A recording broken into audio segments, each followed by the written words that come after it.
But when you measure it flat, it contradicts that.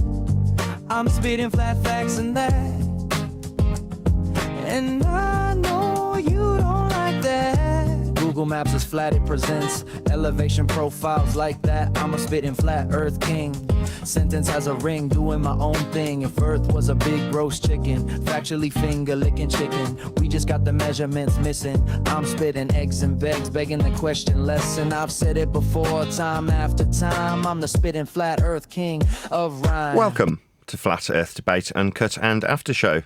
I'm your host Nathan Oakley, and if you are new to this channel or you've not done so already, then be sure to subscribe. Hit the bell notification icon and join button if you'd like to become a Nathan Oakley 1980 channel member and keep up to date with the Flat Earth Debate. If you would like to support the channel, there is a super chat that runs alongside each of these shows while they premiere.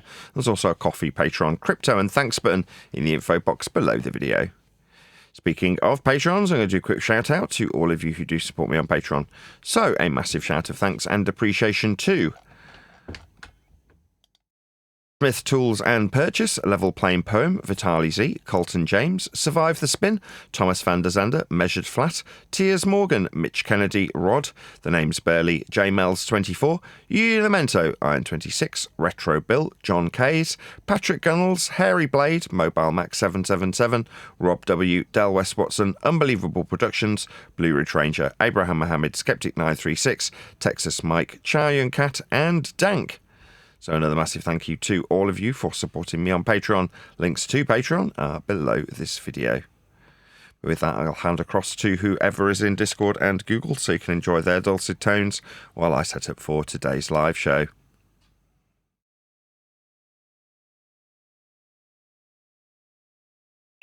Is there anybody out there? Charlie's here.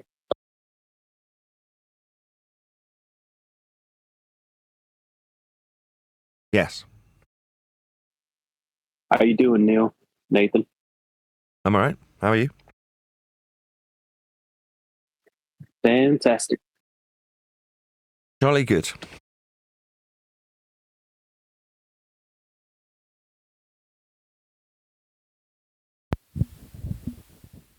Check.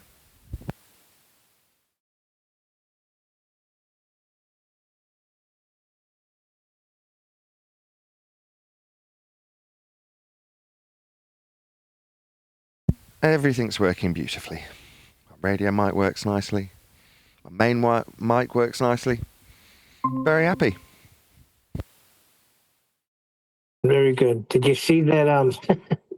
I was in this, like, I guess the Iranian war thing video. So I went into the chat, just a random video, and I left some sort of message about, what are you talking about? Global Earth is flat. So then somebody responded with something else. I put it in Master B. It was kind of funny because you would think that you would get negativity, but you didn't.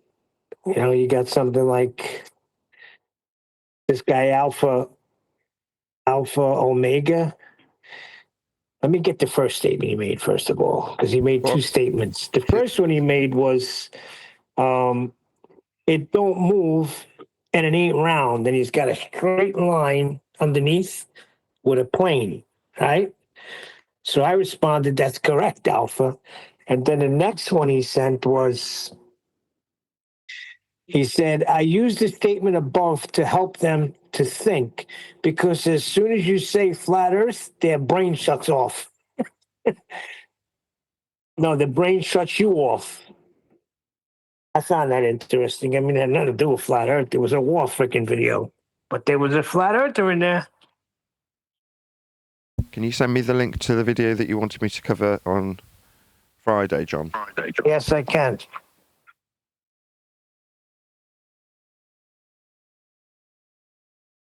Okay then. Jolly good. Give me 1 second. That's the one that refracted the surveying one, which is really good. It's only 6 minutes. Give me 1 second. See, I told you I'd cover it on Monday. It's actually Thursday.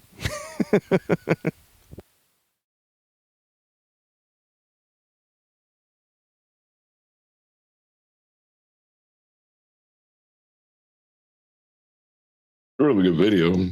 Tells you how to take measurements, um, different tools utilized, things like that.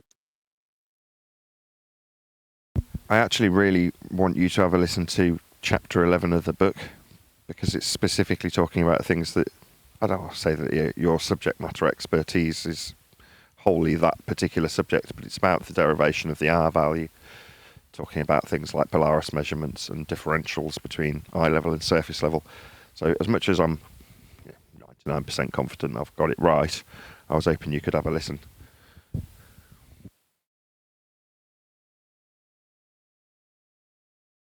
What I will do is I'll send you the recording of yesterday's session, and then you don't have to listen to all of it. It's like 3 hours long, but the last 20 minutes, I think, is just a read through with like minimal alterations being made. So if you've got 25 minutes of time spare at some point, obviously there's no obligation, but if you can, I'd be very grateful. Just do it. Yeah. Send it to me and I'll listen to it. You just like asking for fact checking, right? That's Exactly. all you're looking for. Precisely. So it's just there's various bits about the equinox that I'm like, is that actually correct? Have I phrased that correctly? I'm pretty sure I have, but it's worth having someone else just double check it, fact check it, as you put it.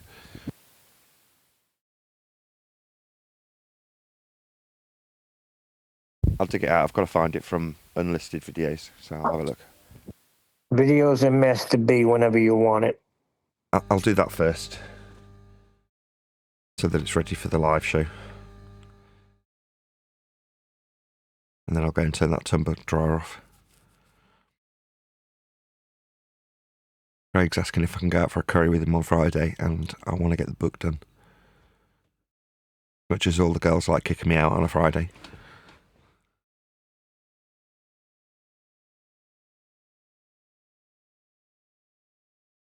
Might be a bit of a shorter show for different reasons today. My eldest has been throwing up all day. Not good. Well, it's worse when... This is gross. That's odd. When my wife's like, oh, you're ill, you need Lucasade. Which is like, I think you guys call it Gatorade or something, like a drink that's infused with like salts and things. And here, it's bright orange. Well, she vomited that up all over the carpet, so we're like, bright orange stains all over the carpet. I was mopping up earlier. Very unpleasant. You're It's talking funny about how Pedialyte. Say again? You're talking about Pedialyte. That's the stuff they sell here for that. Here it's Gatorade. just a glucose sports drink. No, Gatorade was invented by the Florida Gators science department to give them a boost while performing on the football field. That's where Gatorade came from. But yes, that's like what John's talking about, Pedialyte. I think he's right, though. That's what you should have been giving them, not Lucasade. That's heavy-duty stuff there, isn't it? I don't know, it's just full of glucose.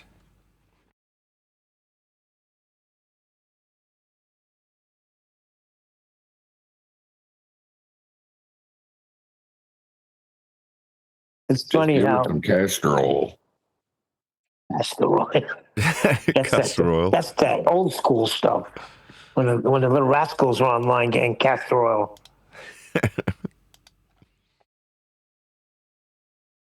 Isn't it funny how they find the carpet? Like I got wood floors, and anytime my dog has a little problem, he always finds the carpet to have it on. Yep.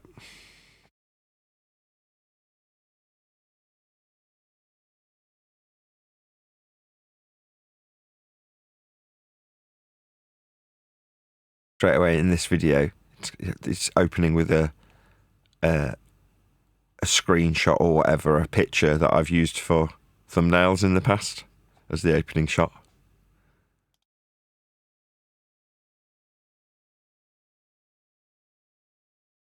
See this? That. Make it bigger.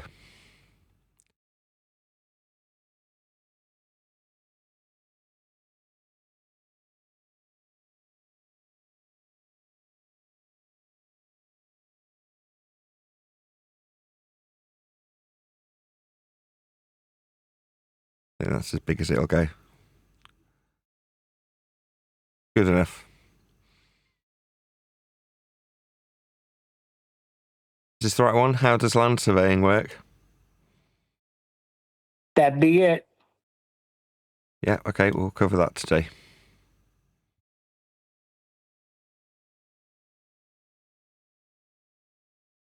Jolly good.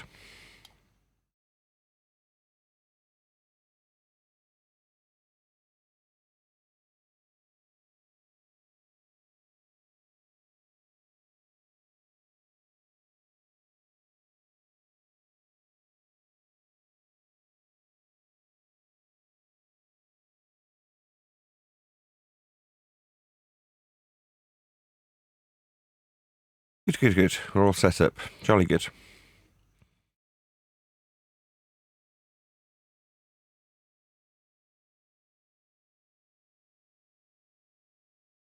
All right, I'm going to go and check on our little talk amongst ourselves. Does anybody see those messages I posted with that nut job? No. I'll be right back.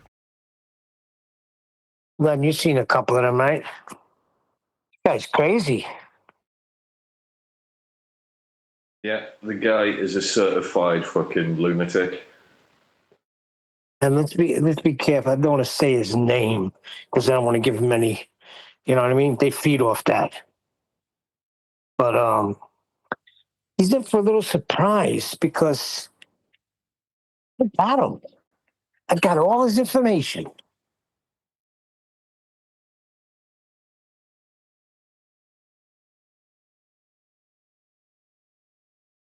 And I'll leave it at that.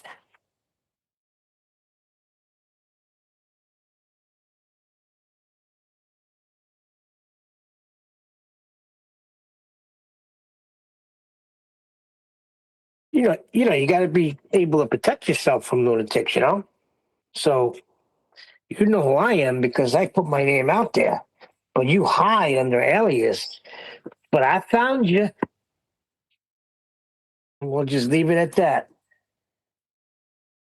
And I have made a little report, just in case anything. Because you don't know what these lunatics, I don't know what they're going to do.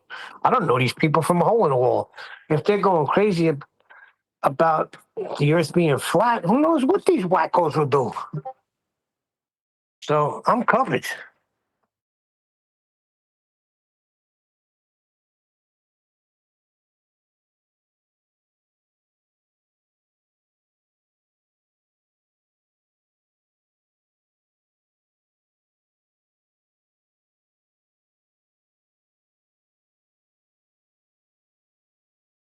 It's always good to get things on the record, If anything happens, you could say, hey, look, I reported it on freaking March 11th.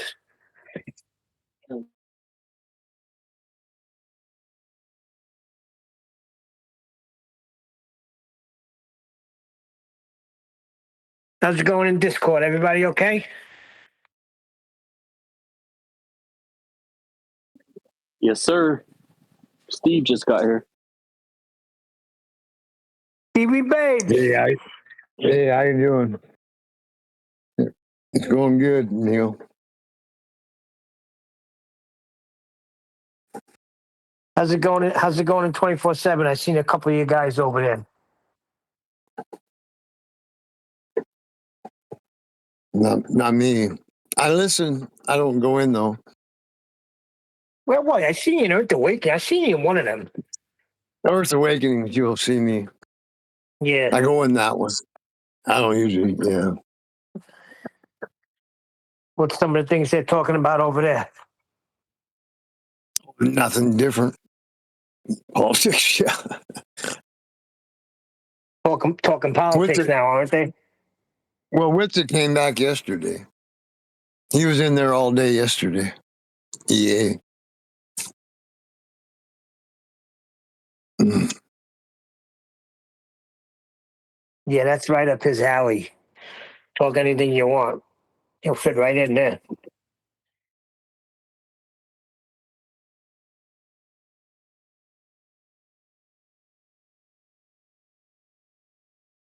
Uh, uh, you mean I don't. What are you asking me? It's getting paid from donations and stuff. But you mean like a crooked type? I don't know what you're asking. No, I'm just saying that's right up his alley, Earth Awakenings, because No. every time I went there, Yeah. Sorry, Neil. No, he's not getting paid for going in there. No. no, I didn't insinuate he was. I'm just saying that's right up his No, not alley. you. No, 'Cause yeah, he was. He just asked me. Neil is all. No. he must be talking to two people because Yeah. Well, what's No. his face is. Can you hear Charlie? no, Yes, I don't hear yeah. Charlie at all. Oh, okay. Sorry. Yeah, he asked me if.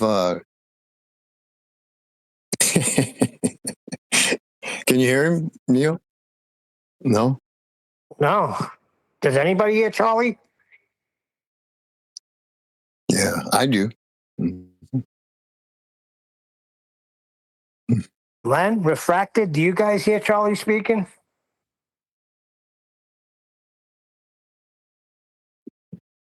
I stepped away for a moment. Who is speaking? Tell Charlie to give a full sentence.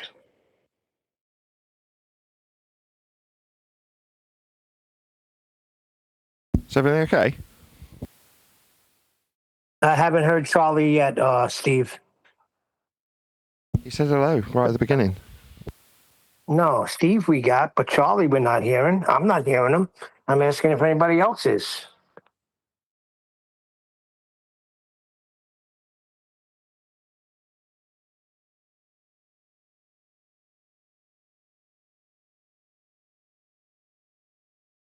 Can anybody hear Charlie? Are you? Somebody answer Charlie. Go ahead and ask him one question, Charlie. Charlie, how's it going?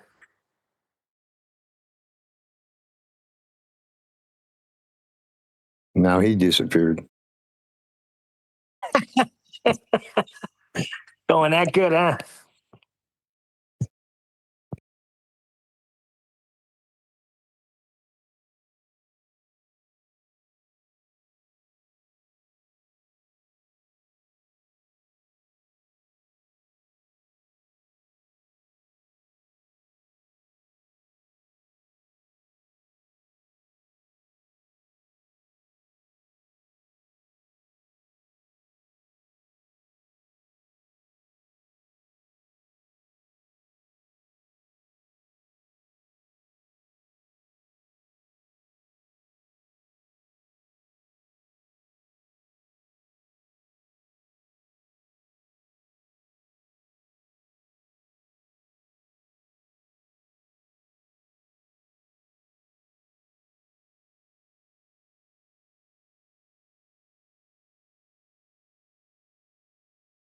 It's got to be one of the top pre-shows I've ever heard.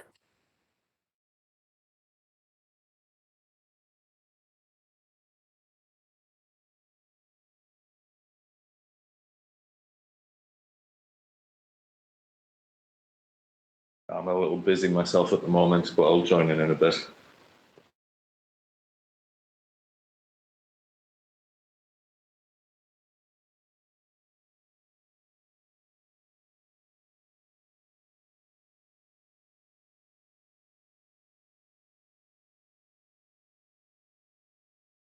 Stevie, is Charlie come back yet? Yeah, hey, Charlie, why don't you disconnect and come back in? I don't think they're hearing you at all. I'm not sure though. 'Cause you've been talking, and I don't think they're hearing you.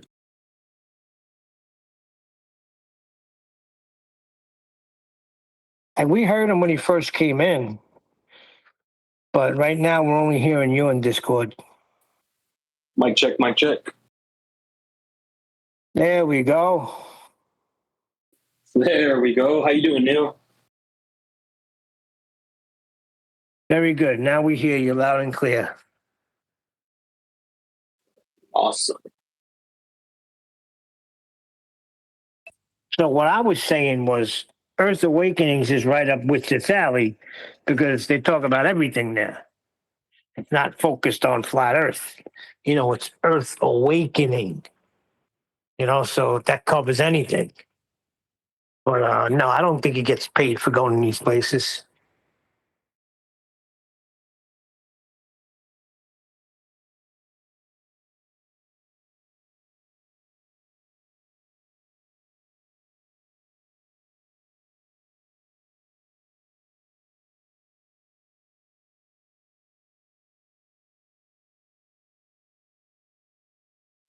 Yeah, I can't listen to Witsit talk for more than 2 minutes.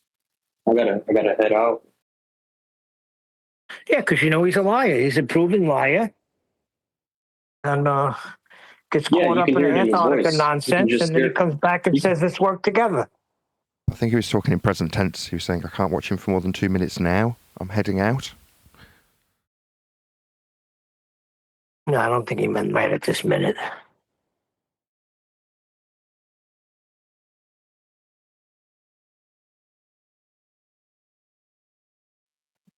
What's it?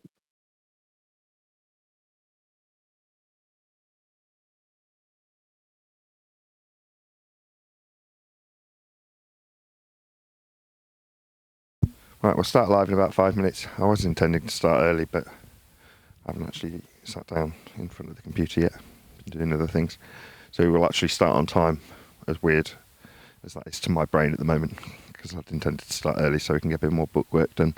It'll be a jovial chapter, as in after the chapter on the R value. In between chapters are more anecdotal and therefore lighter reading and lighter editing, if you know what I mean. They're a bit more, I don't know if whimsical's the right word, but it's less fart sniffy.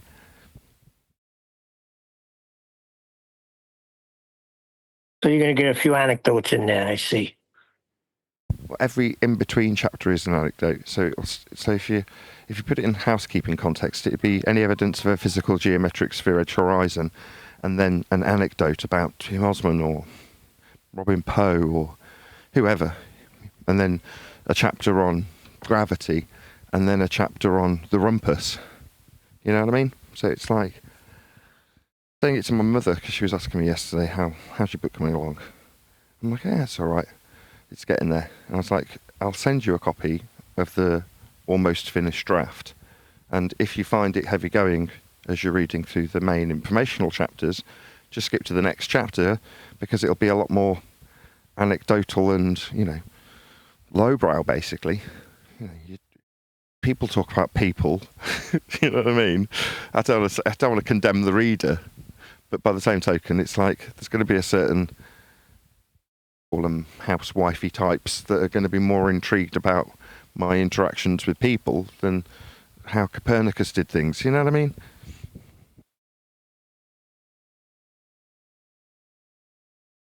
So because each in-between chapter is anecdotal, it means that it will hopefully engage the reader in a way. And maybe I should point that out in an introduction which isn't yet written, which will explain that. Like, this is a mix of heavy-going stuff based on housekeeping questions, but also, anecdotal stories of my 10 or 12 or however many years it's been in this subject and the crazy individuals that populate it. Yeah, you can let them know in the introduction, right? Do you got like a little introduction? There's going to be some heavy reading, but fight through it, and there'll be a nice little surprise. My wife's just come in and said, there you go, there's your foreword by Neil. You know what I mean? You put the words together. You're good at that. Just give them a little introduction about what they're about to embark on.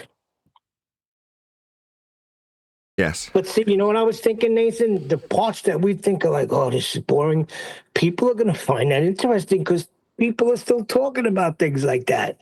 They're going to love that stuff. Well, as much as that is the case, I'm more concerned about the way some of the stuff that is factual is phrased, right? My passion for the subject, as geeky as I'm condemning the information to be currently, that's kind of it's done out of honesty, first and foremost, and in so doing, I feel it'll, on the longer term, have a greater impact. That is to say, people like things to be simple. So trying to boil down how complex flat Earth has been made so that most people go, that's too cognitively expensive to invest the time in for such little return. I won't bother. Glad there's smarty pants fart sniffers out there to do it for me. And then there's farty pants sniffers that we encounter that have done the due diligence to look into heliocentrism because it's oh so precious and valuable.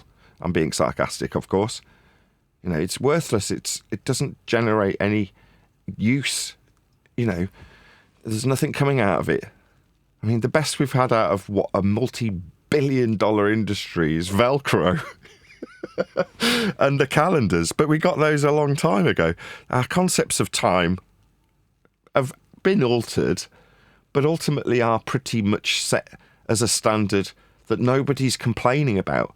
It's like when you get down to the brass tacks of what heliocentrism was developed for and utilised as, beyond its current uses in fear bombing people, it doesn't actually have a great deal of use. And what we are practically applying it to is already kind of a done deal. You know, it doesn't assist you to keep learning about it.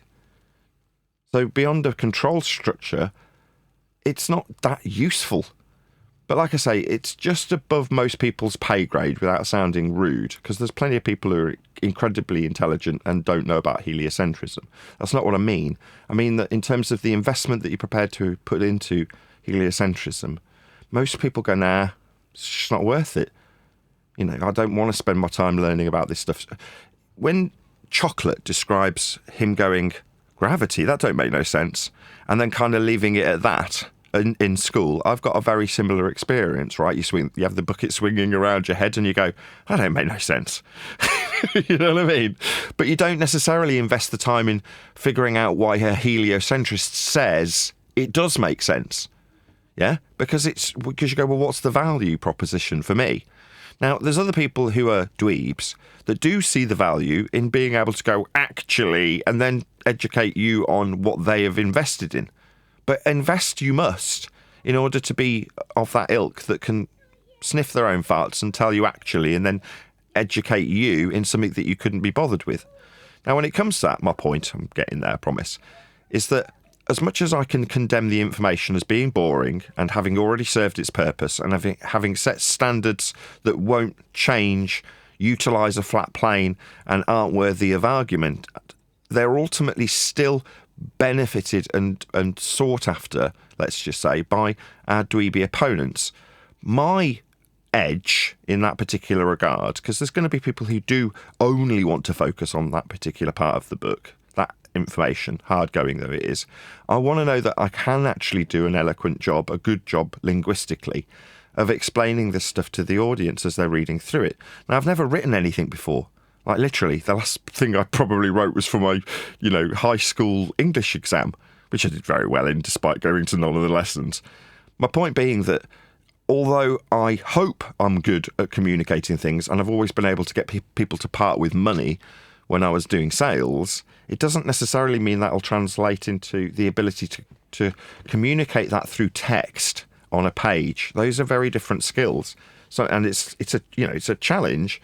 Now, I'm not looking for you to go, oh, you're wonderful, although I kind of am, because I just need reassurance, like most people doing anything new, that if you could perceive it or call it, this silver-tongued ability that I do possess has in some small way translated into the book and can be gleamed off the page as your eyes are moving across it. But, that's my fear, that when it comes to this stuff that, I've got to be honest, I don't have a huge amount of interest in. I'm asking John to fact check, because it's like, I know that I've lost interest in it. So it might be that I haven't done my own due diligence in that regard, because I've gone, oh God, this is boring. How can I keep most people on track with reading through my book? And the answer is, let's appeal to them because I'm finding it boring, and tell them that it's perfectly legit for them to feel the same way, but explain what I've just explained to you about it being above their pay grade. Like I say, but that is all good information. I don't need any, compliments in regards to what I've decided to put in there. I've decided what will go in there, and that's kind of that. But have I done it? Have I done it in a good way from a linguistic point of view? Is it easy to read and digest, or will it be perceived as just word salad when it's read off the page by an ex-man who's never met us and has no, prior investment or any bias, and just gives his honest opinion and goes, it's a bit word salady. That's kind of what I'm hoping won't happen, and that I'm phrasing these things nicely. We'll see. Yeah, I think you're being a little too judgmental on yourself. It's flowing fine, even in the hard parts. It's still, from what I can hear, I know heliocentrism. I may not be able to verbalize it, but I'll hear something if it's wrong. I haven't heard you say anything wrong yet, if that's what you're worried about. But it's always good to get more eyes on it. I'm not so much wrong. I'm not worried that I'm wrong. I will start live in a second, so I'm going to cut you off anyway. But it's not that I'm worried that I'm wrong. That can be checked. I've got plenty of good friends around me, right? I've just spoken to one and gone, can you help me? And John's gone, yeah, send it to me. I have, by the way, John. It's just the last 20 minutes, ignore the first 2.5 hours or whatever it is. But it's more that it is boring, and it's therefore my responsibility as the author to make it palatable, to the reader. And you're like, well, your information's correct. You're like, yeah, but if you're talking about laying down train tracks or train spotting, there we go, is the subject that we've talked about recently, right? If you're trying to communicate an aspect of literal train spotting in a book about train spotting, but for whatever reason, there's elements of train spotting, like the crazy community, that are genuinely interesting and amusing anecdotes to any reader. They don't have to be interested in train spotting, right? You do want that reader to not only read the anecdotes of the crazy individuals, but also learn a bit about trains that's genuinely interesting to you and communicated by you as the train spotter in a way that does make your average Joe who isn't necessarily interested in trains at all go, oh, isn't that interesting about trains? Right? That's what I'm hoping for. I want it to be read by average Joe and be given to average Joe by somebody who they love, and as a present they'll get it, read it and go, I enjoyed reading that. I learned something about the world I'm in. Now, I'm going to get back on with my job. I'm not then therefore inclined to go out and pick up a pitchfork or shut down a government body, but I learned something new today and it was an interesting read that I enjoyed. That is my ambition. So getting it right, yeah, I can do that. It's been in the writing for such a long time. I would hope, given the amount of experience, 10 or 12 years of doing this, that I'd get these things right anyway. So that isn't the main concern. The main concern is, will it be readable? Will it be a good read? Anyway, I've got to start a live show. Yes, it will. I hope so. How are you? I'm pretty good. How are you? You know the answer to that. Everything is roses. Oh, I'm very pleased to hear it. Hello, Len. Good to have you. And the other Len that's in the Discord, in the G Plus server. Hello, everyone in the G Plus server. And hello, everyone in Discord, once again. Been talking a little bit about the book, which has been edited over the last couple of days. If you're wondering why yesterday there was no live show and I just published a couple of clips, it was mainly because my wife has, or I should really blame myself, I haven't had enough money for coming in from PayPal to motivate her away from doing overtime. So yesterday she did a bit of overtime, which is a bit of a Brucey bonus, because when she does do overtime, her company that she works for, an energy company, supplies us with a free takeaway. So we get like a free Uber Eats, and yesterday we had curry, which is wonderful. Speaking of which, actually, as I'm here, although I shouldn't really do my admin on the live show, I will definitely want to work on the book between now and the weekend. I know you've asked me out for a curry on Friday, Craig, so that might be a no, based on the limited time that I'm now being able to eke out my wife. That might change if I can motivate people to give me more money on PayPal, which will go straight to her. But it's a time issue as opposed to a financial issue, although I'm always poor.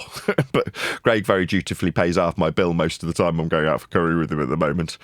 I don't know if the people around us notice that I'm being subsidised in terms of my curry intake from the guy who's taking us out. But there we go. Everyone else pays their fair share except for me, because I'm poor and I do appreciate it. He normally says manual super chat, when he hands me back some of the bill that I've tried to pay, and Craig doesn't allow me. So thank you very much for your generosity. You don't normally get a shout out for your manual super chats, Craig, but as you've literally asked me in the last 10 minutes if I want to go out for a curry tomorrow, probably not, because I do want to get the book done, and I can almost taste it. We're on the last, I think it's 3 or 2 chapters total. I think there's 3 anecdotes and 1 more main chapter to do. And that's it, and then it's done. So, yeah, we finished chapter 11. Now, the numbering structure, as I may have mentioned previously, is simply the main chapters. So the information-rich chapters have got chapter numbers. And then currently the very short in-between anecdotal chapters just get a 0.1 or a B, designation 11B or 12C, whatever, in terms of their chapter names. But after today's live show, my intention is to grab my wife while she is available and do one of those rather short anecdotal chapters to sit in between the main big chapters. And that's what we'll be doing today. So hopefully we'll get well on the way to having 95% of the book fully edited. Obviously, it already exists as a book. It's gone through about 8 drafts, but there we go. The current incarnation of the book is separated into about 20 odd individual files that have been slowly culminating in one file that's actually the end result, i.e. the book, that will be gone through one more time as a whole piece, as a complete piece, and then it'll go off to the publisher. So shouldn't be too long. I think my original estimate was Easter. How far away is Easter now? Easter is about, I'd say, 3 weeks away. Yeah, I was about right. I was about spot on then. I reckon it'll be done by the end of next week. The individual files will become one file of the book, and then that'll be gone through. Yeah, it'll be Easter. I think that's a pretty good estimate. Well, it's the 5th of April, so we're on the 12th now. So yeah, about 3 weeks you got. Cool. Massive thank you to everyone who's been giving me PayPals. They've kind of gone down to the kind of numbers that I would normally expect. As in, there's obviously doing this for about 10 years plus in terms of me actually asking for it to generate a revenue stream. People just donating via the various different means, one being PayPal, has a sort of, a level. But when I was telling people my wife is helping me edit the book, that did go up significantly, which is good for the household, but in terms of me personally, it doesn't really benefit me because I was just dishing it all to my wife. But that is undoubtedly why it suddenly had a little bit of a peak in terms of people giving me PayPals, and indeed people like Len giving me several £100s for hitting 2,500 shows. Things like that made a big difference to my wife, who's being literally handed the money that I get from PayPal at the moment.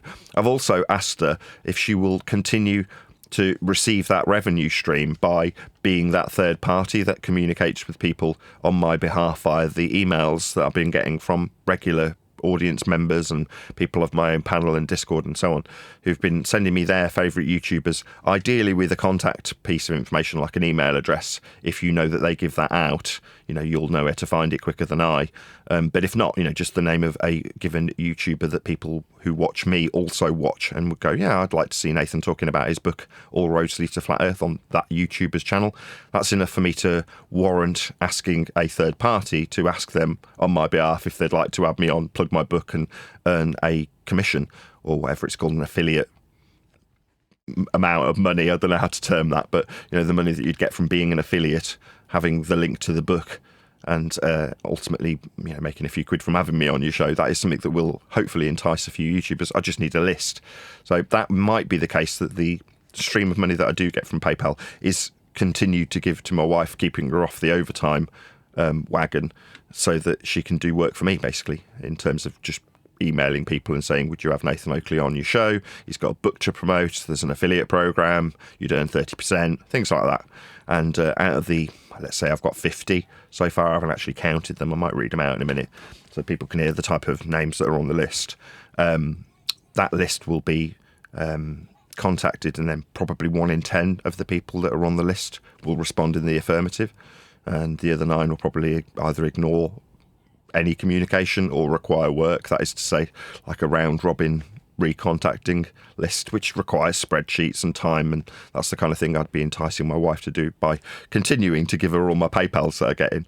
So to benefit me personally, and actually hopefully buy some acoustic treatment, I'm going to hopefully drive Patreons to the Patreon page in that regard. So if you did want to support this channel, and me specifically, as opposed to the household family, obviously it's all the same bucket, so it doesn't really make a big difference. But if you did want to support me, Nathan Oakley, then go and join me on Patreon. So there are links below this video. And like Eric DeBay, I'm one of his patrons and have been for a few months now, maybe even a year. I can't put a finger on when he actually came out with his last Patreon drive, but I'm going to do the same thing in this format. That is to say, I won't put a video out saying join me on Patreon. I'll do it on the the beginning part of live shows like I am now, and hopefully I'll garner a few more patrons. It's that awkward time in the month where everyone's just run out of money after being paid at the beginning of the month. It's not close enough to the beginning for everyone to feel generous, but I'll keep plugging my patronage between now and probably when the book comes out, and hopefully I'll build up a few more patrons and get this wall behind me treated, or whatever it is that I could potentially spend money on, get a new laptop, iPad in my case, as that's now on its last legs. Things like that, which is what originally Patreon I set up for, to pay for things like projectors. It ended up being just my revenue stream. But there we go. Hopefully a few people will join on Patreon if I keep plugging it. Sorry, someone was trying to get something in on G plus Scared. Nathan, did you say that yesterday you were editing the book? That's why you didn't have a live show? Yeah. But you did put out a couple of shows, right? Yeah, I put out 2 trimmed out videos from the Monday show and from the Tuesday show. So to be clear, we weren't on live and then YouTube shot you down, because there's ballers dancing in the streets thinking that they got your channel shut down. Oh, you morons. Sorry, shut down for what exactly? Well, there's a group of about 50 that supposedly get together on every show to report you to have your show taken down. Okay. And they thought they'd been successful. Have they not got better things to do? Yeah, they thought they were successful. They've not got better things to do with their time. I mean, again, in previous years, right, there's a couple of options. We could have started explaining how it's not worthy of their time. Second option is to explain how we're covering Earth measurements at the moment and how flat they are. I could go into how we're not the arbiters of those, therefore they're barking up the wrong tree in terms of trying to alleviate the world of having flat measurements. But instead, it's far more interesting and amusing from an audience perspective to, from the outside, look in. It's like, I don't need to, as previously mentioned, discuss how flat Earth measurements are. They are. You know, it's a prerequisite for measuring Earth that we now understand and appreciate. You know, we also understand how ball-shaped the world has become based on those flat Earth measurements. So for us, the kind of discussion point for wanting us removed is irrelevant, but the people who want me shut down are interesting. They're intriguing. I mean, these are low-value men with enough time on their hands to dedicate efforts to trying to get rid of one little YouTuber. Okay. I keep telling these people, if I got hit by a bus tomorrow, Earth would still be flat. If you destroyed this channel with your vexatious attempts to have me removed from YouTube, there'd still be the necessity to measure surface level, eye level, perpendicularity, sea level, flight level, elevation angles, circles of equal altitude. These things are what we functionally deal with Earth with. That's how we measure it. Me being is inconsequential. Now, I've accepted my fate in that regard, right? I'm never going to make a difference. I'm never going to be Copernicus. I'm never going to be Euclid. And neither will you. So just get it through your thick skulls. You're not going to achieve anything. What you do have currently, all of you, without exception, is time. It's precious. Do you really want to waste it on me? I'm not the arbiter of how flat and Euclidean GPS is, or how flat the scales on maps are when describing miles or kilometres. I have no influence over it. So you are literally barking up the wrong tree. It's not going to achieve anything. It's not going to change anything. Just because you want me on a pedestal where if I go, the awful flat Earth will go with me. I mean, I'm touched, flattered that you would think that way about me. Like, oh, little old me. No, I don't make any difference in that regard because I can't. And I wouldn't want to. What do I want to change? How flat we measure it anyway? No, we measure it flat anyway. Do I, as I've just included myself with the word we, because that would include you, wouldn't it? Yeah? No, we don't actually make any difference, even if we did measure it. As an example, you want to show me, beyond the YouTube ad revenue and t-shirt sales or whatever, right? Show me where Simon Dan's involvement of 1,000 participants measuring flat Earth prerequisite surface level elevation angle measurements of the sun. Show me where it benefited society to any extent. Show me a new technology it developed, a new system, a new concept, anything. Show me it. Yeah? Because I put it to you, I haven't finished, that none of the stuff we even do utilise the flat Earth measurements for will alter, A, how the Earth got measured, or B, introduce any new system-wide changes or conceptual changes about Earth, its measurement, or how it's being practically dealt with. We, the people on YouTube, that's me and, let's give the example, Simon Dan, when I ask you for how he benefited the world.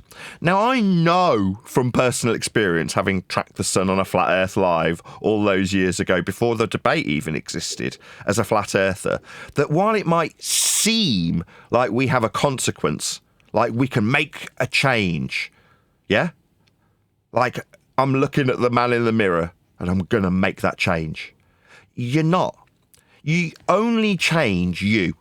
I know it's flat, and now I'm kind of losing a bit of interest in how flat we measure it, because it is measured flat, and once you know that, and see it and how it's applied and how scale on a map works and how south is pointing in that direction, how flight level or elevation angles or circles of equal elevation work.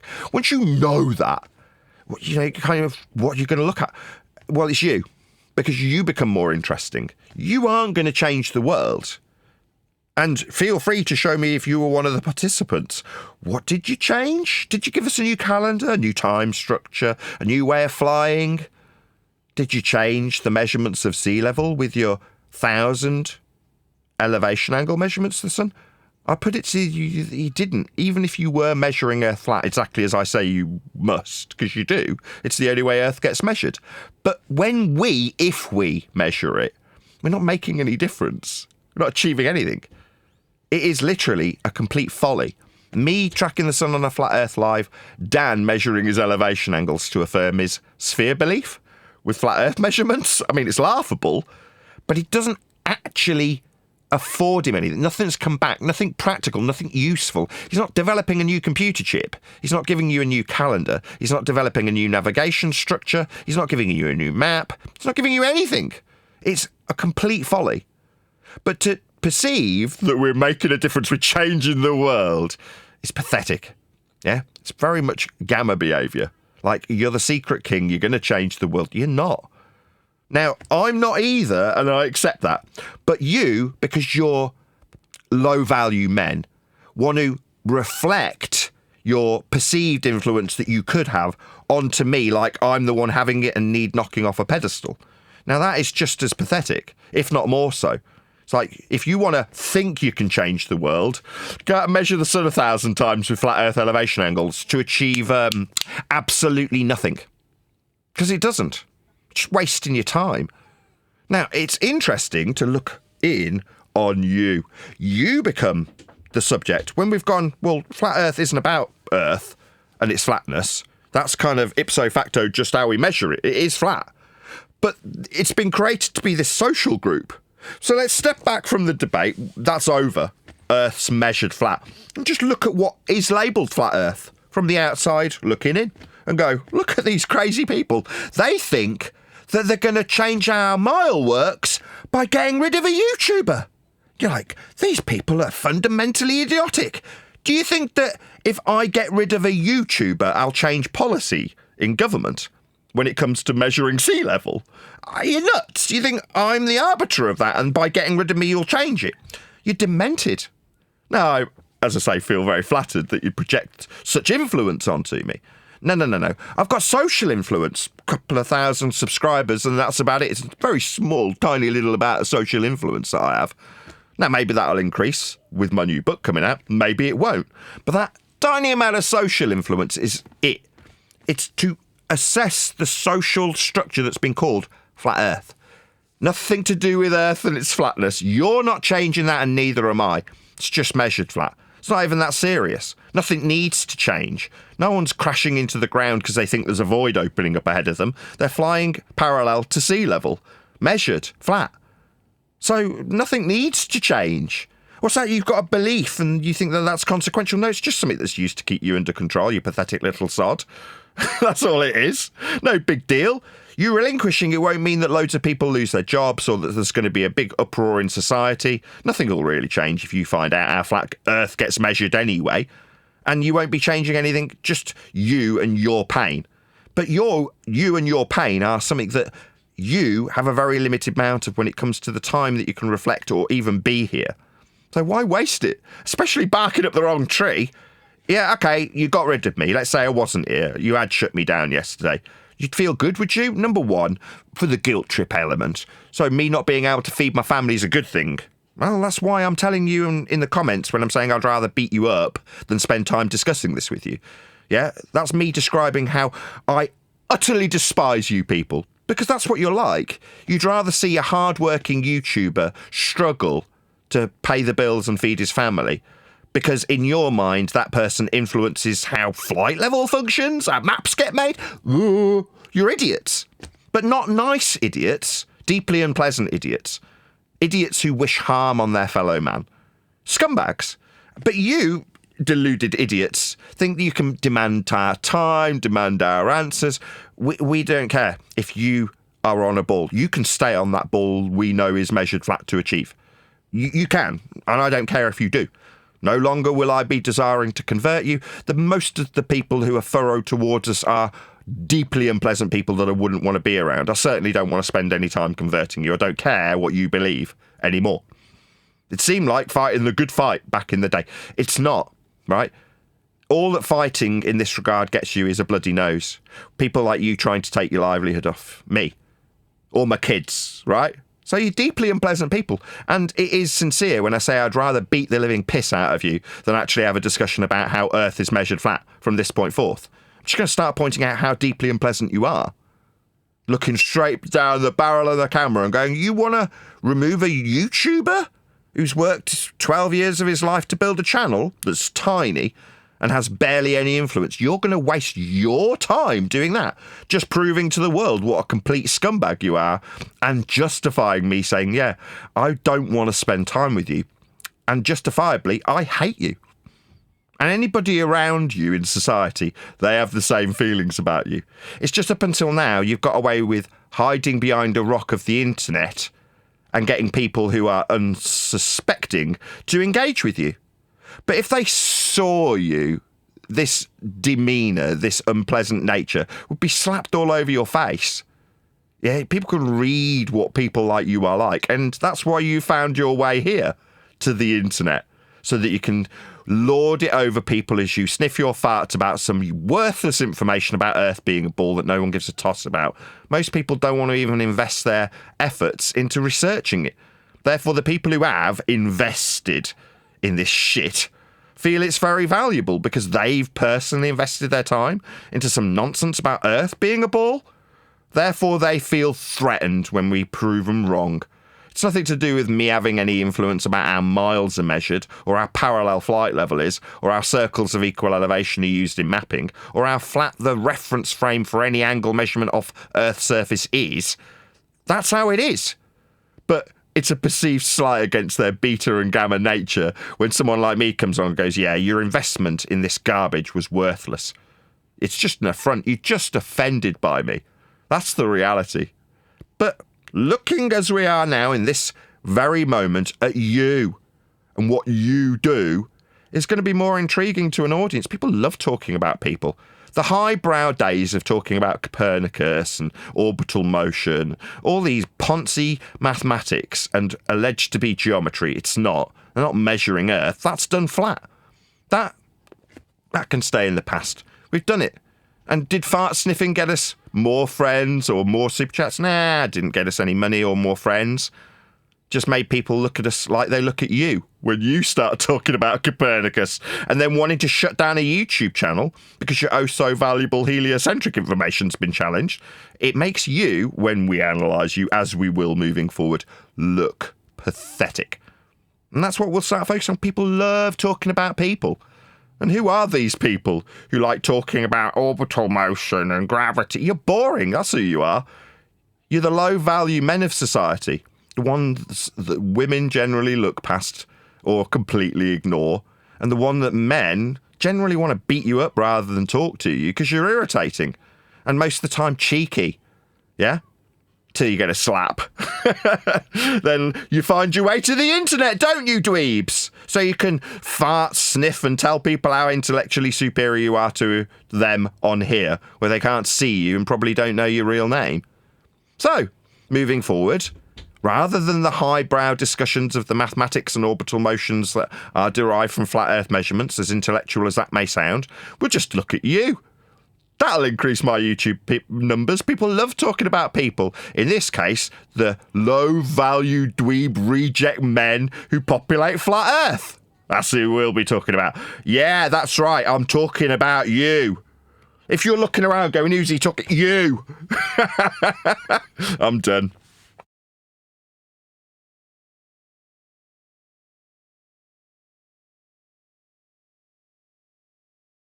Yeah, Maybe but Nathan, what about I understand what you're saying, and I agree mostly.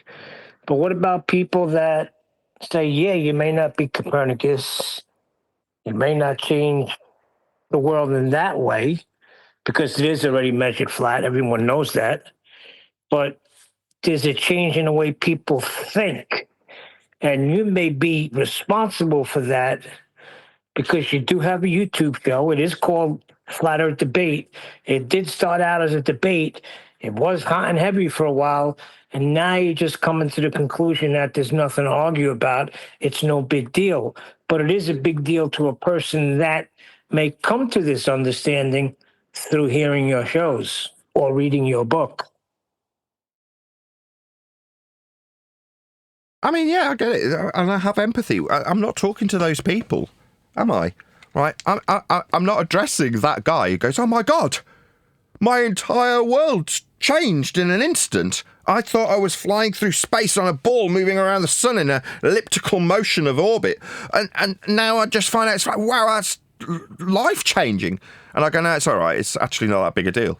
Chill. You still have to pay your mortgage, right? Oh, yeah. I'll empathise with that guy. I'm not talking about him. I'm talking about the people you brought up that want to take my channel off me. These are unpleasant people. Now, I know, based on how they're behaving towards me, that is literally, because it is, who they are. Are they nice? No, these are unpleasant people. Now, I've known this because I've been around them for 12 years. So I can really quickly and concisely summarise what type of people we're dealing with. And so can you, Neil. You just don't realise you have this skill automatically by default beaten into you as a flat earther. As you're told to have your balls removed or jump off tall buildings, you know exactly who the people we deal with are. Don't you, Neil? So we can reflect on that. People love talking about people, especially people that they can look down their nose at. People love that. They want to elevate themselves above next man. Who's next man? Oh, it's an unfuckable Gollum dweeb boring the tits off you about gravity. Yeah, that's right. That spotty adenoidal short man with a tiny dick. That's who we're talking about, all right? So let's talk about him. What's that? You tried to shut my channel down? Oh, right. Why? Because I've had such a massive influence in the flat Cartesian system using GPS. Is that why? Oh, right, that flat system will still be there even if you get rid of me. Yeah, what I'm saying now, is what will ring in your head. You'll lose sleep over me telling you. The facts won't change. My verbalisation of it really makes, or should make, no difference to you. But it does, doesn't it? Well, that's interesting. Psychologically speaking, you gamma dweebs are very intriguing to look down our nose at and laugh at. That's what we'll be doing. You are the minority. Most people couldn't give a shit. When I'm going through the book, editing it, right, my wife, she's a normie. yawns when we get to the bits that you think are so precious. This heliocentric knowledge that you've invested in, that you're defending with every ounce of your fibre. Oh, most people just find you boring. Yeah? I'm going to start pointing it out. Yeah? And it's not like you can come along and go, you just don't understand. That's why you're calling it. But yeah, I do understand it though, don't I? And I'm simultaneously demeaning it. Cutting rid of a bit of dead word on the flat earth side too. These conspiratards that also started to sniff their farts as well alongside you. Like, oh no, amazing. I know all about how heliocentric gravity works. I can explain Einstein's field equations. Yeah, they're just as boring. Yeah, we know it. And we're going to start looking down the barrel of the camera and telling you, you unpleasant dweeb are generally, even if you won this, perceived to be boring out in society. People don't like you. They don't want to be around you. They don't want to socialise with you. And it's because you are unpleasant. Now, it might be that when you're out in society, you can just about put the mask on enough so that people don't see the scumbag nature that you let go when you're here on the internet. Yeah, I knew about this in the 90s, how people have their genuine nature come to the forefront. Yeah, the scumbags and monsters and predators, they get to live that life online. And then they get caught being scumbags, being predators, being you. That's what you are. It's just below the surface. But in society, you can put a little mask on that stops you having the ever-living shit kicked out of you by people who just wouldn't tolerate you. And how you actually are when you're here online. And you can get away with it. Now, getting away with it is to involve us with you when you're being those scumbag, nasty, horrible monsters. But I'm going to step back. No, I don't need to engage you anymore. What is it that you're engaging for? Oh, because you've got a belief in a bull that you need to affirm constantly. Yeah, we can assess that too. It's not like we don't understand. It's not like you're going to change how flat a mile is on a map, is it? You're not. Those are just facts. What's that? You can direct me if I gave two shits where they say it's actually a conversion with some formula in words. Oh, how interesting. That's good for you. But let's look at why you want me to read it. It's not like I haven't already. It's not like you're asking if I knew. You just want me to affirm your belief. Why are you sticking me on this pedestal? I don't get it. Yeah, I do though, don't I? It's just pain. It's just fear. And underneath that pain and fear is a disgusting, unfuckable golem of a human being that most people utterly despise. That's you. And I'll be pointing it out moving forward. You wanted to shut me down? How very interesting for a show to start looking at you. What's that? You don't want people looking at me because I'm telling them how flat it is? It's flat anyway. Miles ain't going to change in any hurry. Elevation angles will still be measured. Surface level will still be giving you altitudes parallel for flight level. You know, I'm not the arbiter of these things, but in dickhead that we're going to start analysing's mind I am. I'm influencing how flight level is level, how sea level is level, how we've got perpendicular eye level, and altitudes described from horizontal. You're going to tell me that I'm the other? Oh, bless, I'm flattered. Yeah? Wrong, idiotic, and worthy of analysing. And that's what we'll be doing, because that's what people want. They don't want to talk about Copernicus. If it bores the average Joe because they don't want to invest in it, because they know it's not worth investing in, right? Doesn't mean that because you have, that suddenly you've got a value that you need to defend. You haven't. Yeah, any system that's come out of the benefit of having a heliocentric mathematics has already been put into practical application, and it has nothing to do with the ground being curved. Those things are only there to keep you in fear and under control. And what's it done to you? It's turned you into a little monster, hasn't it? Yeah, well, we'll analyse you. We'll look at you. We'll point the fingers back at you while you try and stop the world from hearing a YouTuber. Really? How's that going to change how miles get measured? Oh, there's me almost entering into debate with you anymore. I don't want to. It's not fun. Analysing you is, definitely. It's like on the terror show, kind of like to catch a predator. It's like to catch a globe bird. To catch a globetard. That's going to be my show title. Absolutely superb. To catch a globetard. We do actually have a video to cover from you today, Refracted Curvature. I haven't watched it yet, other than the opening second and noticing that I've got a shot on screen, as you can see, the audience can see, that's been used in one of my thumbnails previously. So he's obviously doing the same Google searches as I am, whoever this person is. Did you want to give us a little introduction of why we're watching this, John? Yeah, sure. It's just a basic rundown on how surveying's done and what tools are used and how they're utilized. And he does a pretty good job.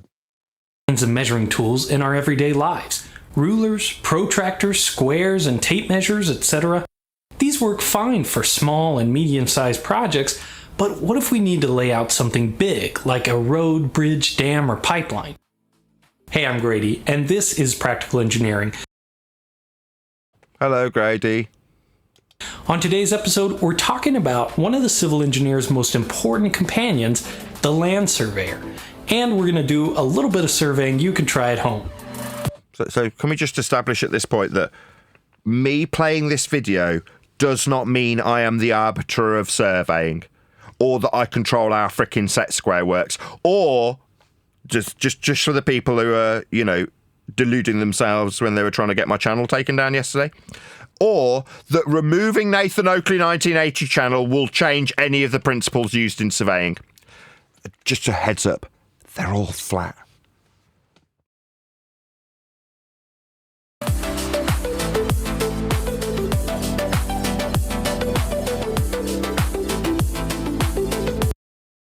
I'm just going to pause it so I don't get a copyright strike if that's music that shouldn't be on the channel.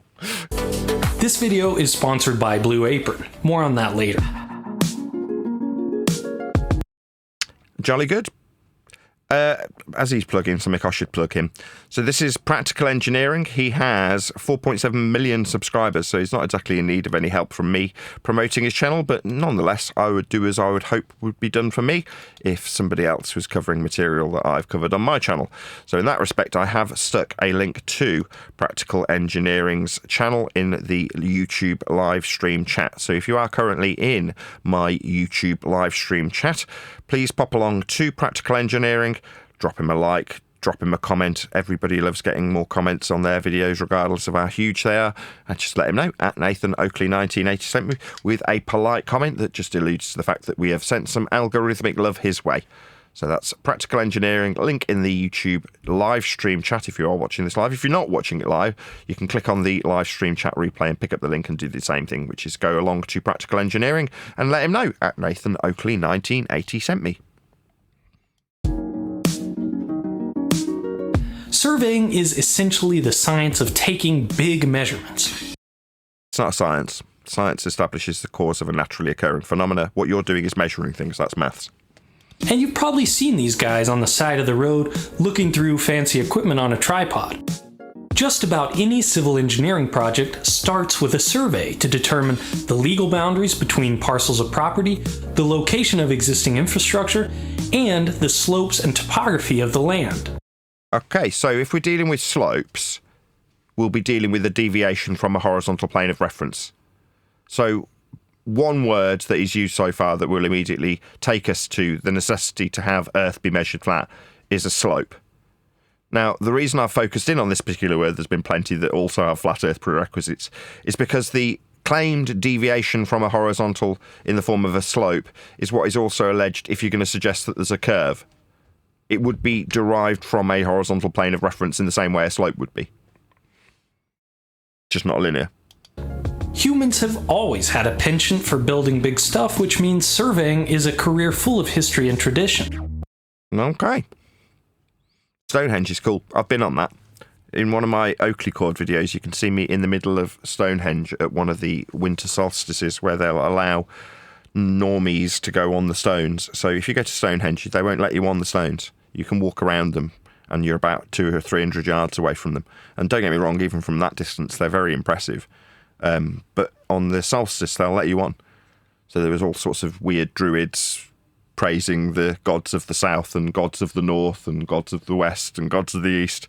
And you can see me watching the sunrise at Stonehenge on, like I say, I think it's on Oakley Chord channel.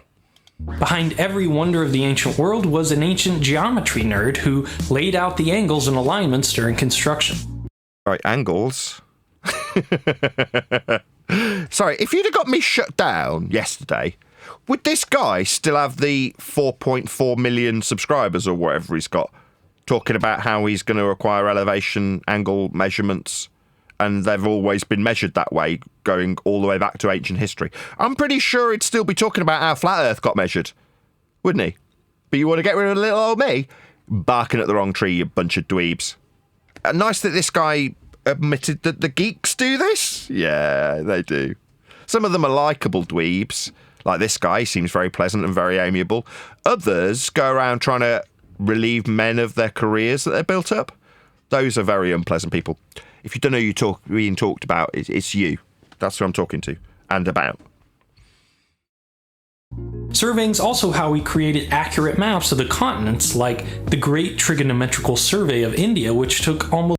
Sorry, trigonometrical survey, as in utilising flat Earth elevation angles and right angle triangles. Is that what he means by the trigonometric survey of India? It is. Spoiler alert. I've got no bearing on this. I haven't done it. Go ahead, sorry. Whether they're using angular functions or linear functions, it's all with respect to the plane. So, however they want to cut it, it's the same. Almost 70 years to complete. I personally think Also, everyone Nathan, should have... Go ahead. I'm just saying on that point, you hear a lot of these globe believers when they talk about surveying saying, well, we do measure it locally flat, but, for larger projects, we account for curvature. But I'd say the continent of India, using trigonometry to measure it, would be quite a large project in itself. Again, I don't want to take the wind out of your sails, but if somebody goes to one of these surveys and they say that they're flat Earth trig, that's right angle triangles that they're using to survey it, actually have curved triangle bases, because the ground's obviously curving, so saith reference on page 87 of the website. Okay, so you will accept that they say it's actually curving. Good for you. You can have it. It's on me. Yeah? Big thumbs up from Nathan Oakley. You can have it. It's actually ball-shaped when we measure it flat with flat triangles. Okay. Glad we got that squared away. No offence meant at all when I said squared away. That I'm not trying to poke, I promise. Aspire to accomplish something in their life that can be prefixed with the words Great Trigonometrical. The ubiquitous tool for surveying is called a theodolite, and its one job is to measure the angle between 2 points. Combine those angles with distances from a chain or tape measure, and you can triangulate the... We're on a bird's eye view looking down at an angle, a bit like, what's this called on the globe Earth transference? Is it azimuth? Is that what you'd call this? Yeah. Is that correct? Did I get the term right? Yes. Okay, Yep. So the lines, for them to be angular and between two distance, D1, this isn't controversial, just before I go on. This is not up for debate, yeah? It is flat, straight, linear, not curving. That is what it is. Again, you may think that shutting a YouTuber down will alter how flat Earth is being made. It won't. Again, us being able to analyse you idiots, deeply unpleasant dweebs, yeah, won't change how flat this measurement is. It is. D1 is a straight line. Do you understand? Because I don't care if you don't. It won't matter if you understand. Yeah? If you thought the world was bending around you and you suddenly find out, no, it's all just measured flat, you're not changing the world. Yeah? You're just looking at your mirror image of you going, my God, I thought it was all ball-shaped. It's not. Earth's measured flat. You just didn't need to know. What's that? You had a little religion about being on a ball flying around the sun, and you believe in rockets and space vacuums? Oh, like a little 12-year-old boy. The location of any point using trigonometry. No, you go ahead. One day.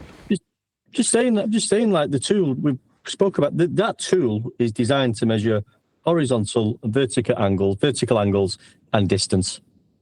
That's its job. And that's what it's showing it's doing. Yeah, I assume he's put D1 because it's a distance. Yeah, like a mile. Again, just for the dweebs out there that think they're going to change the world by shutting down YouTube channels. Yeah, distances like miles and kilometres, they're horizontal and linear and flat. Like this guy's showing, like the whole world's been measured with them. Yet you're not changing how flat and horizontal and linear this D is. That's distance, yeah? Yeah? And I'm not responsible for this. You understand?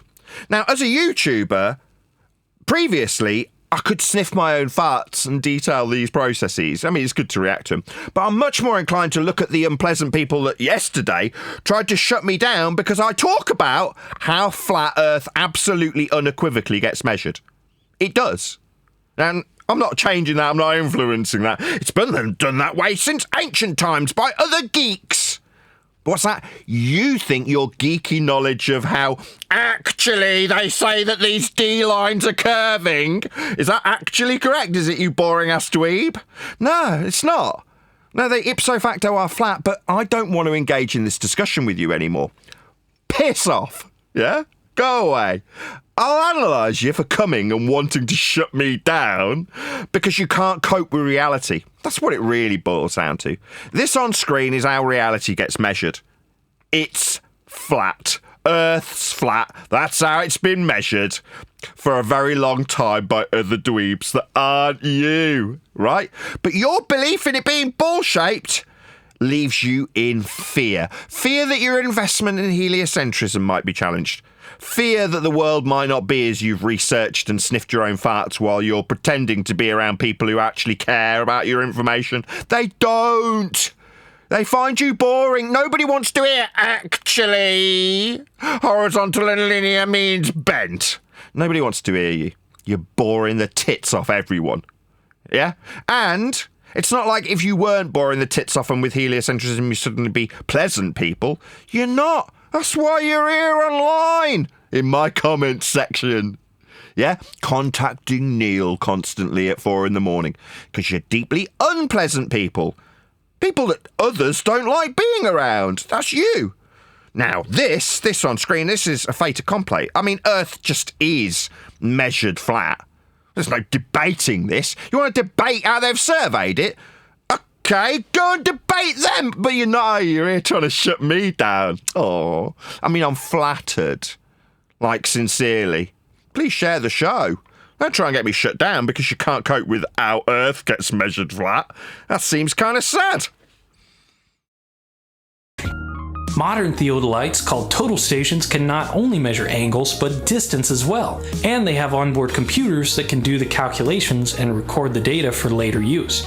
When you see a surveyor peer... Oh, hold on. I've got a phone call from a dweeb. What's that? He says, actually, the distances are curved. This guy needs his kids taking off him. Wow, I mean, this guy seems deeply unpleasant. Can you stop phoning me, please? Bring, bring!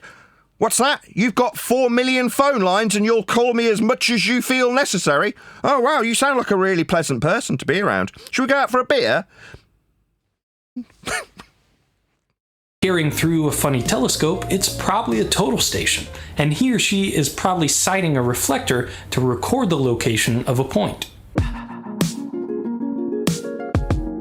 That's just scratching the surface of sophistication when it comes to modern surveying tools. With GPS and unmanned aircraft, things can get a lot more complicated. Like GPS, like functionally useful with these horizontal linear D1 and D2 measurements of a flat Earth? Yes, because GPS is Cartesian, it's completely flat. I mean, I've forgotten his name already. What's this guy's name? I can't remember his name. We'll call him Tony. Tony, you seem like a really pleasant man, and it seems like it'd be a delight to discuss how flat Earth gets measured with you. Because you're not suggesting that I have my channel shut down and my kids taken away, or that I'm an abusive parent because you can't cope with how flat D1 or D2 are. You just understand. What's that? You've had a phone call too, and in the computers, they actually account for Earth curve. I see. Were you told that by another dweeb who was deeply unpleasant, contacting you and telling you need to change your rhetoric and publish alterations to how the calculations in your tools that measure flat Earth distances and flat Earth angles actually have the calculations accounting for Earth curvature? Did you get an unpleasant phone call from an unpleasant dweeb? Yeah, it sounds like it. But I've got a few ways you can do your own topographic survey at home with fairly basic and inexpensive tools. Maybe you've got a drainage issue on your land. Maybe you're planning a landscape. Drainage? As in how much relief the ground has over a given distance. So you've got your horizontal plane of reference with its altitude above sea level.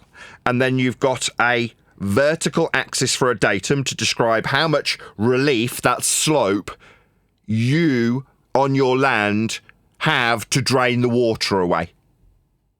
You need to measure Earth flat to do this. It's unequivocally a flat Earth principle that requires horizontality be deriving the relief for the drainage. What's that? Maybe if you shut down a YouTuber, this will change. You bunch of idiots. Project.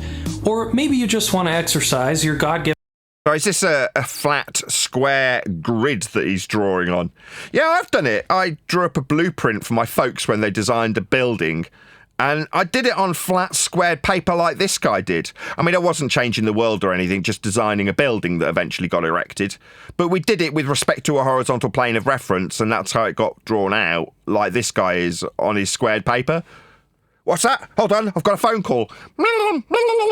Actually, according to this unfuckable golem on the phone that's got my number, I don't know where he's got it from, he's telling me, not that I asked, that, what's that? Actually, the paper's curving. Oh, well, thank you, unfuckable golem. It's so appreciated. I mean, it's only 3 a.m, and I didn't really want any phone calls, and I don't know you or have met you, and I didn't ask for your opinion, but apparently the paper's actually curving. Thanks, dweeb. We'll go out for a beer sometime, said nobody ever to you. Given right Sometimes, to take Nathan, measurements of stuff. You know, Sorry, go ahead. sometimes it's just easier to show these things linear, horizontal, and vertical. But he's not, though. It's just easier to do it. Yeah, but he's not. When you say it's easier to show it horizontal and linear, it's like there's no alternative. There's not like a hard way and an easy way. There's just doing it. So when you say it's easier, I get what you're doing, right? So for the audience, in case you're unaware, what happens is Baller comes along and goes, yeah, of course we measure Earth flat. It's easier to measure it flat, but it's still ball-shaped. Like locally flat, things like that, right? And I'm suggesting as a response to that, well, what's the hard way? Is there a ball way? No, there's only one way. This is how we measure Earth. It is just measured flat. Earth's measured flat in all circumstances by everyone without exception. It always has been measured flat. It always will be measured flat. It's being measured flat on screen now. Every depiction and demonstration of Earth measurement is flat. Now, this isn't a debatable subject. Oh, hold on. But if you get rid of me, maybe that'll all change. Yeah? Said the dumbest people in the room. Well, it's not easier, it's necessary. Yeah, exactly. I'm not condemning you, One Deck. I mean, obviously, I get what you're echoing someone else's sentiment. And write those measurements down on a clipboard. That's my kind of recreational activity. My goal is to perform a leveling survey of my front and backyard, which is just a way to get the relative topography for an area. Now, this guy is saying this tongue-in-cheek, right, isn't he? I can hear it in his tone. I'm good with tone, right? Not Tone being his name. I've forgotten his name, but you know what I mean. He's saying, I like to do that recreationally. Ha ha, as in, I like to do a bit of surveying for fun.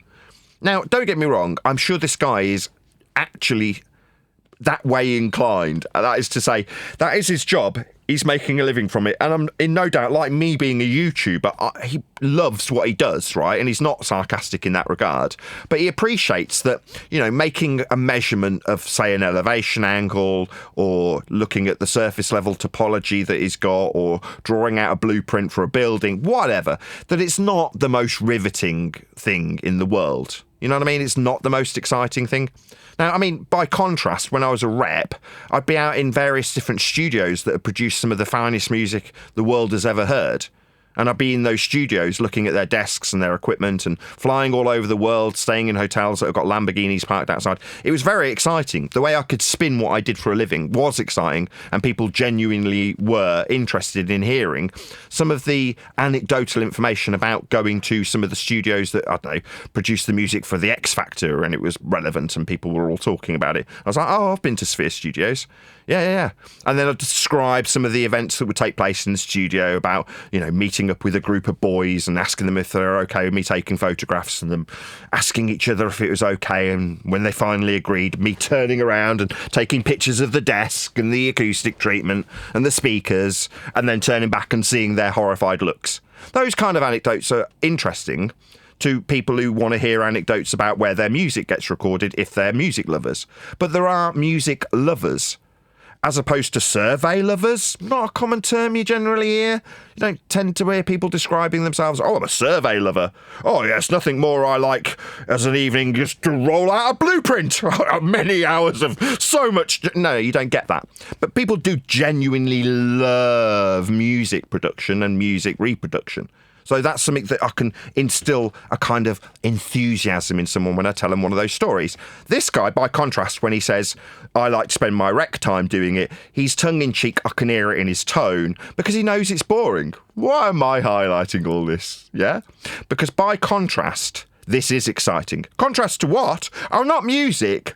To gravity, bending and warping of space-time, dimensionality, string theory, Earth being a ball, the distance to the geometric horizon at 1.2 times the square root of the observer's height in feet. These things are boring. Like, so boring that while I've been talking to my wife about them, I've literally watched her fall asleep. That's how boring this subject is. Land surveying, by contrast, that's quite exciting. I mean, it's not music. It's not the Beatles, you know, it's surveying. But that's why this guy's having, even with his 4 point whatever million subscribers, having to identify that, yes, there is a certain amount of tedious stuff going on when you talk about measuring Earth flat. Now, I get that he's got to put a tongue-in-cheek disclaimer about how this is recreationally being done when he probably earns a crust from it. That's to say he actually does it for a living and loves what he does, I'm in no doubt. But it isn't fascinating. And neither's orbital motion or gravity or Coriolis deflection. None of these things interest normal people. The reason I finally get to my point, highlight it in this context, is because there's people who will fight the flat Earth to protect their dweeb level, boring ass information that they felt was valuable. To the point where, finally get to the concluding point, they'll try and shut down a fellow YouTuber, thinking that that's going to make a difference to how fart-sniffing they are when they're pretending to be in a bar full of people who are praising them as a secret king for knowing how orbits work. Area. I laid out a grid of points on a map of my house and then transferred those points to real life using pin flags. Now I just need to pick my datum or base point and measure the relative difference in height between that point and all the others. So height is a flat Earth prerequisite. If you're describing altitude, elevation, height, up, any of these conceptual verbalizations that are being put into practical effect by this guy, they ultimately always and can only reference a horizontal plane of reference. If you're doing it for absolute height, that's the topology of the land, you'll do it from sea level. If you're doing it for altitude of an aeroplane, parallel flight level is measured with respect to the surface level and sea level. That's just how it's done. Again, shutting me down won't change how Earth's being measured flat. What's that you say, locally? Yeah, I mean, his garden's local, but the flights aren't. Like when you measure all of the Great Britain, Northern Ireland and Ireland as a mappable, chartable demonstratable flat plane with miles being demonstrated on maps, linear and horizontal, to give you accurate means of navigating and negotiating that terrain that's measured off sea level by the Ordnance Survey. Those things are just ipso facto how they are done. I don't have any influence over those things, just so you're absolutely clear. Shutting me down won't change how flat Earth gets measured. Just so we're clear. His altitude that he's just measured, the height, is a flat Earth prerequisite. I tried a few ways to do this, and there are no sines, cosines, or tangents required. First, a sight level, which is essentially a combination of a telescope and a spirit level. To use it, first get a buddy, or a willing spouse, to hold. Yeah, that's something going to be very unfamiliar to a lot of people watching. Like, find a friend. Yeah, they'd struggle at this point. This is where it'd all fall apart. Hold a surveying rod on the point of interest. Now look through the sight at the surveying rod and raise or lower the end until the bubble is centered on the line. I mean, this is very basic. I like his methodology. At least he's disseminating this information in a very simplistic way. The reason I'm complimenting is before the live show started, I was saying, I hope I can verbalise something that is quite tedious in a way that engages the audience, the reader in this instance, from a book, in a pleasant way, like people take in the information and go, this is interesting, I'm learning something new. Well, this guy has got that. There's a reason this guy's got 4.7 million subscribers, and because he's eloquent. He's taking something that's potentially boring, because he's had to confess to that tongue-in-cheek in case it's taken that way. Obviously, everyone's got a certain amount of pride when they're doing things like this, and they want to disclaim, yeah, okay, I get it, it's not necessarily what you do if you're out having a beer on the town. But he's also managed to put it in a way, verbally, that's admirable rather. It's a pleasant way of taking the information on from him. So there's generally a reason why people like this, pleasant people, have got big subscriber bases, and I applaud you. Practical Engineering, you're doing a really good job of explaining this. Once it's centered, you know you're looking at a point that is exactly level to your eyes.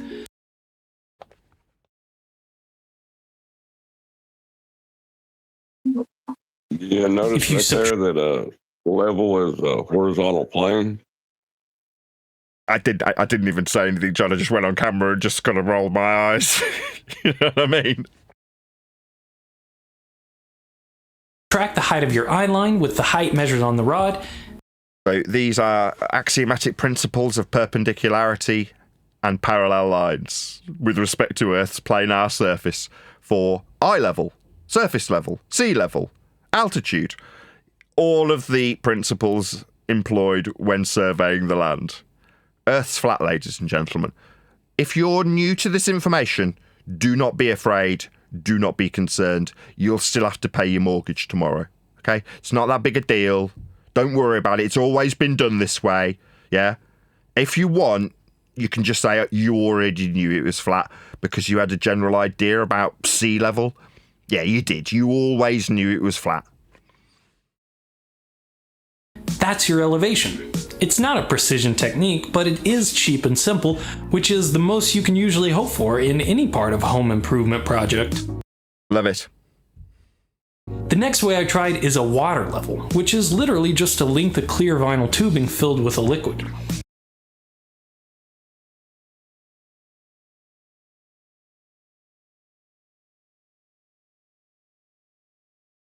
As long as there are no bubbles or kinks in the line, the free surface at each end of the tube will self-level. I mean, I don't have to say anything, do I? He didn't say One some end- curve, did he? No, well, I was going to, and then I was like, no, he's just rolling his eyes at this. I better just let it go, you know. But I will say this because some people will miss it.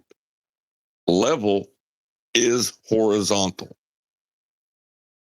That's what the water level shows you when you measure. And at my datum a fixed height and measure the height of the water at the other end as I carry it around to each of my points.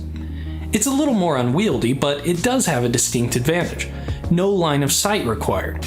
You can use I'd never seen it. I mean, I know this is just a water level, and it is so basic, but he's got good diagrams. He's verbalized it in a couple of sentences. I envy this guy, right? I wish I was as linguistically skilled as he. And like I said earlier, there's a reason he's got 4.7 million subscribers. This is a skill, right? Being able to boil something down to such simplicity is a skill, you know. Use this method around corners or behind trees with no problem. And again, it's cheap and simple. The third method I tried worked best for Ed? You're just saying that this is what we're saying. It is simple. The measurements of Earth are simple. And the guy is demonstrating how simple it is to measure flat, horizontal, vertical, heights above, a surface level. It's simple. Very. Exactly, one deck. Very. Most things that are true are generally quite simple. Now, don't get me wrong, there's plenty of exceptions to the rules. You've only got to look into law to appreciate how complicated the truth can be. But in this particular principle, when you're talking about axioms and measurements, it is simple. Now, when it comes to the categorization of Earth and its flat measurements, it is very simple. It's not complicated, but because of its simplicity, it was previously whistled past by both sides. The one side I've already described as looking from the outside in, at the anti-flat earthers, otherwise known as globe believers, who try and have YouTubers shut down because they can't cope with this simplistic fact that we talk about without influence. It's not like I'm influencing how level the terrain is when he measures it flat with eye level, surface level, or if it was overall measurement of altitude, sea level. I'm not influencing any of those things, but they are very basic. They are very simple. They are easy to understand. Now, don't get me wrong. I'm not going to take any credit away from this guy because it's all fairness to him that we can put it in this terminology and say it is so simple. I'm not the one explaining this. He is. So credit to where credit is due. But putting things in a very concise and simple way, while it is a skill, is possible because it genuinely is simple. Earth is simply measured flat. And here's a nice example of it by engineering or practical engineering. So, again, a third time, I won't keep kissing his arse, but I do genuinely admire how simplistically he's put this down. And the fact that it is a simplistic description of how Earth gets measured when you survey Earth and how it has been surveyed by the geeks that he described for thousands of years is never going to change, hasn't ever changed, and will never change moving into the future. It's how everyone, without exception, will always measure Earth. It's flat. Hence, you need to make this subtle fact be capable of being utilised without acknowledgement by both flat earthers and globe earthers when they enter into a debate. Well, if we've got a horizontal plane of reference to measure the levels of this terrain, how much does it actually curve? You're like, whoa, we've just measured it flat, right? Yes. Now let's look at how much that flat measurement we measured curves. Is what we've been doing for 10 years, if not longer. And it's ludicrous. But from our perspective, looking to the future, we know that the message that we're actually putting out there, number one, we are not influencing how it was, is, and always will be measured. We're just influencing how simplistically your average Joe can comprehend this. And that's the real reason the dweebs are so angry at us. This is like sacred knowledge to them when they go into what's on screen now, right? Let's just go to it. The heliocentric knowledge that they were valuing. If every average Joe can just appreciate how flat surface level gets measured, as in this portion of the flat, what's this called, celestial plane, or this section of the flat Earth equatorial plane, are measured to stars for angles.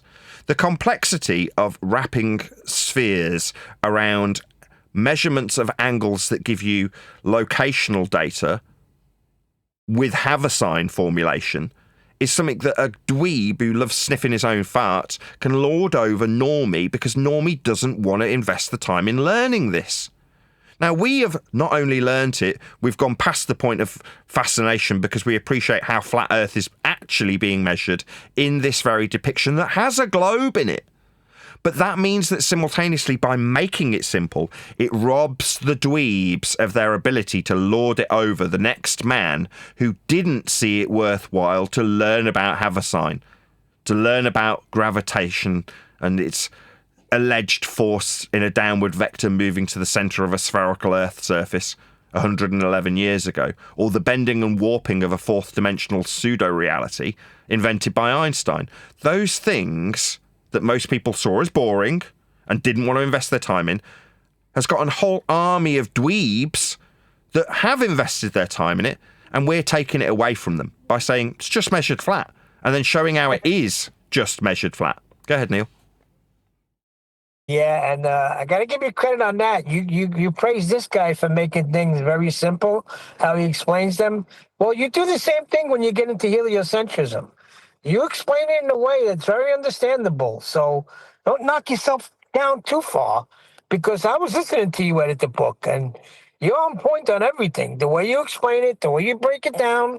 I know it's boring as hell, but it's still on point. Oh, thank you, Neil. For me, my laser level.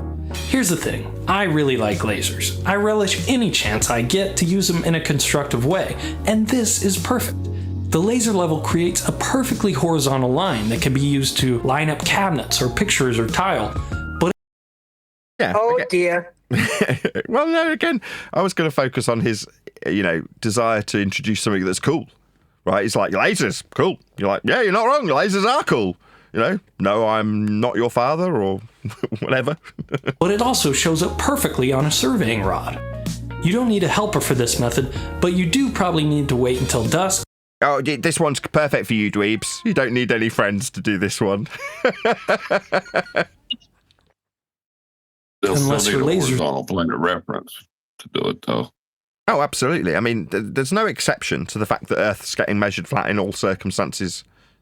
So, yeah, from that perspective, same thing applies. You'll need a horizontal plane of reference. Of course. Is really bright, or you have these sweet laser enhancement glasses. This isn't the cheapest solution for a DIY land survey, but it is the fastest one I tried, and it's a tool a lot of people already have. Surveying is one of the oldest careers in the world, and one of the most important. One of the oldest careers in the world. Yeah, I mean, it goes back as far as you could imagine in terms of measuring Earth flat. That's basically how it's always been done. Yeah, we know. It's always been measured flat. Go ahead, Neil. I really hope they're paying attention to what this man just said.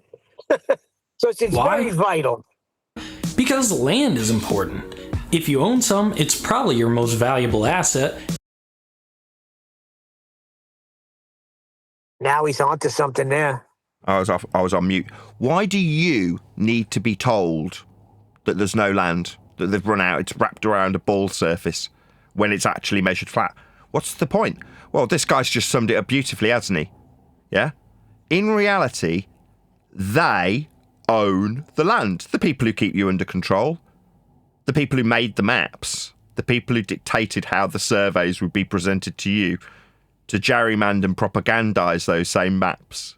What's that? No, we haven't got any more land. It's already been discovered. It's a ball. It just comes back on itself. Okay, well, you can believe that. Belief is perfectly legitimate. Everybody's entitled to believe that they're on a ball. It's measured flat, though. That's how it's been surveyed. By the people with the control, by the people who benefit, from the people who know the value of limited land resources. They're the people who've propagandized you, and you defend them with your limited time on God's green earth for free. I mean, it's really sad, but you do. You're wasting your life away defending a religion that keeps you under control, to keep the people who know the value of a limited land resource have propagandized you into believing that the surface is spherical, in complete violation of how it's measured. Amazing trick when you think about it. And even if you don't, you're pretty much stuck to it no matter where you go. As a career, surveying is a fascinating mix of legal knowledge, field work, and technical challenges.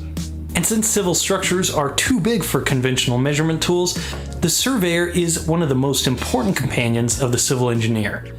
Yeah, just so we're clear, that's not you. Yeah?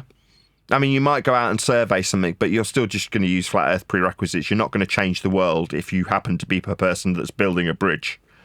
You're just building a bridge using horizontality and a flat earth plane of reference to do so. Thank you for watching, and let me know what you think. Yeah, well, I will take that as an invitation to send an entire audience full, even though it's probably limited in terms of how many people are actually here. 55 people, woohoo! If you are watching currently in the live stream chat, please pop along to, I've forgotten his channel name now, Practical Engineering, and just drop him a like, let him know, because I am genuinely, sincerely impressed with his consistency and his concise mannerisms when putting something that's relatively boring to an audience and keeping it, relatively interesting. I mean, don't get me wrong, lasers aren't that great, but by the same token, he's kept it interesting with his way of verbalising how flat Earth gets measured when surveying it. So thank you very much, Practical Engineering. I've put a link to you in my live stream chat. Hopefully you'll have a few people giving you genuine and sincere compliments that I have in the same manner, which is to say, good job. Very well done. I really enjoyed that video. Good suggestion, good call, good shout, John. I watched several surveying videos. This was the best one that covered the basics and the principles that are utilized. He didn't even try and stretch the video to 8 minutes to make it more monetizable. Sir, you are worthy of praise. Practical Engineering, ladies and gentlemen. Go and check him out. Maybe subscribe. Yeah, links going by in the live stream chat. Anyone else got any comments? If not, we're gonna round out and do a bit of book editing. Any comments from Discord? You said that beliefs are legitimate. There, I gotta question that for a minute. If I make the statement, I accept without evidence the Earth is a sphere, even though I know it's flat, is that legitimate? No. I mean, the arbiter of what is in this regard is just the measurements, Earth measurements. Geometry, right? Right, but to measure is to know. So if you're measuring it flat, it's flat. Yes. How can you justify a belief in a ball then? I don't know. I'm looking forward to psychoanalyzing the people who come across us that not only do exactly that, they think that they can change the world by eradicating YouTube content producers. I mean, these people are pretty bonkers that do exactly that, John. And I am genuinely and sincerely looking forward to analysing these Muppets, these unfuckable golems, these rather unpleasant people who have decided that they're going to demand our time and answers from us. Like we have some bearing on how flat maps are or how flat surveying gets done in this instance. So yeah, it's going to be an interesting time moving forward, John, finding out the answer to that very question. Because no, it's not justifiable. It seems pretty bonkers. I'm sure you'll agree. Absolutely. Any comments from Discord?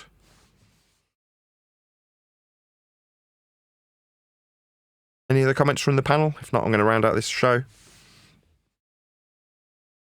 Clearly not.